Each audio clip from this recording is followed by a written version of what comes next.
પ્રભુ ઈસુના ગૌરવી નામમાં આજની સવારની પ્રેમી સલામ. જય મસીહ. Praise the lord. હાલેલુયા. પ્રભુનો આપણે આભાર માનીએ છીએ કે પવિત્ર મંડળી પવિત્ર આત્માના સામર્થ્યમાં રચના થઈ, શરૂઆતની મંડળી અસ્તિત્વમાં આવી, પણ પ્રભુના સેવકોએ એ મંડળીને પવિત્ર બિરુદ પણ આપ્યું.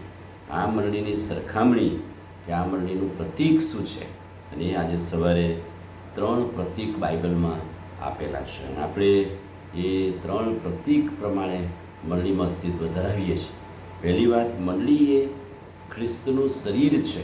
આપણે બધા જ એકબીજાના અવયવો ભેગા થઈને એક મંડળી બને છે, એટલે ખ્રિસ્તનું શરીર બને છે, અને ખ્રિસ્ત આપણો શિરપતિ છે. એટલે એફેસિયન પત્ર 1 અધ્યાય 23મું વચન, મંડળી એ તેનું શરીર છે, તે મંડળીનું શિર પણ છે.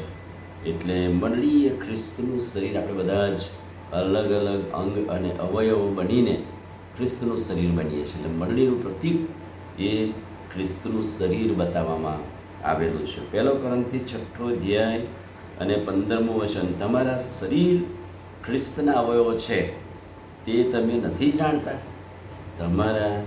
તમારું જે શરીર છે એ ખ્રિસ્તના અલગ અલગ ભાગમાં વહેંચાયેલા અવયવ સમાન મંડળી એ ખ્રિસ્તનું શરીર છે, અને ખ્રિસ્ત મંડળીનો શિરપતિ છે. એ આપણે યાદ રાખવું જોઈએ. તમારા શરીર વડે દેવને મહિમા આપો. આપણા શરીરો વડે ઈશ્વરને મહિમા આપવાની જરૂર છે. બીજી વાત, બીજું પ્રતીક કયું? આપણે બધા જ ખ્રિસ્તનું પવિત્ર મંદિર બન્યા છે. જ્યારથી મંડળી અસ્તિત્વમાં આવી, આપણે બાપ્તિસ્મ પામ્યા, પવિત્ર આત્માનું સામર્થ્ય પામ્યા, ત્યારથી એફેસીનો પત્ર 2 અધ્યાય 20-22, પ્રેરિતો તથા પ્રબોધકોના પાયા ઉપર તમે બંધાયેલા છો. એટલે કે આપણે બધા જ ખ્રિસ્તનું એક મંદિર થઈને બંધાયેલા છે. એક એક ઈંટ સમાન આપણને મૂકવામાં આવેલા છે. કોઈ પ્રબોધકો છે, કોઈ સેવકો છે, કોઈ ઉપદેશકો છે, કોઈ લેમેન છે, કોઈ આ છે, કોઈ ભાઈ બહેન, બધા જ એક એક ઈંટ સમાન બનીને એક મંદિર બને છે. અને આપણે બધા જ એ પાયા ઉપર રચાયેલા. ખ્રિસ્ત ખૂણાનો મુખ્ય પથ્થર બન્યો છે. આ બધામાં, આ મંદિરની રચનામાં આપણે બધા જ અલગ અલગ રીતે રચાયેલા છે, પણ ખ્રિસ્ત એ ખૂણાનો મુખ્ય પથ્થર છે. તેમાં વધતા વધતા આપણે બધા જ પવિત્ર મંદિર બન્યા છે. કેટલી અદ્ભુત અને અજાયબ બાબત લખવામાં આવેલી છે. અને ત્રીજી વાત, મંડળીનું એક એવું અસ્તિત્વ બતાવવામાં આવેલું છે, ખ્રિસ્ત એ વરરાજા છે અને મંડળી એ કન્યા છે.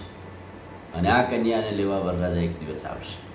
જે 10 કુમારિકાનો દાખલો છે કે વરરાજા આવે છે અને કન્યાઓ મળવા માટે, કુમારિકાઓ મળવા માટે તૈયાર છે. એટલે આપણે બધા જ ખ્રિસ્તની કન્યા છીએ. 2 કોરિન્થી 11 અને 2 વચન, સંત પાઉલ કહે છે કે મેં એક પતિની સાથે તમારો વિવાહ કર્યો છે. સંત પાઉલ કહે છે કે મંડળી એ ખ્રિસ્તની કન્યા છે.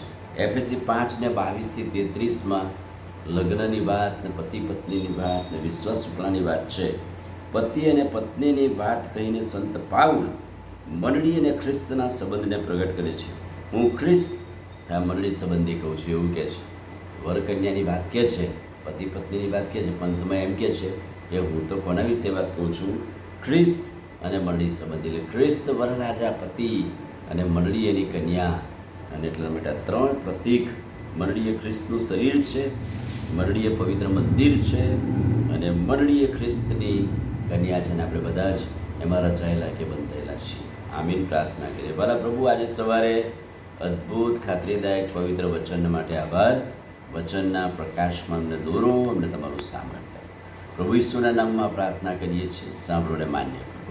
આમીન. God bless.